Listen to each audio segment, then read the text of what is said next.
ఓం శ్రీ మాత్రే నమః. దేవీ నవరాత్రులలో 5వ రోజు చాముండేశ్వరి అవతారము. ఆ తల్లిని పూజించడం వల్ల మానసిక రోగాలు తొలగిపోతాయి, పిశాచ భయాలు తొలగిపోతాయి, గ్రహపీడలు కూడా తొలగించేస్తుంది. ఆ తల్లి అనుగ్రహం వలన అన్ని సకల సంపదలతో ఐశ్వర్యంతో ఉంటారు.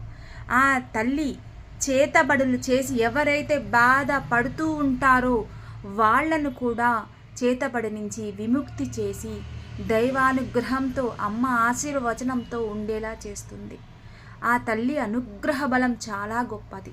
ఆ తల్లిని సేవించడం వలన మన జాతక దోషాల్లో ఉండే కుజదోషం కానీ గ్రహదోషాలు ఏవున్నా కూడా తొలగించి సరిచేస్తుంది. ఆ తల్లి అనుగ్రహం అందరి మీద కలగాలని మనస్ఫూర్తిగా కోరుకుంటున్నాను.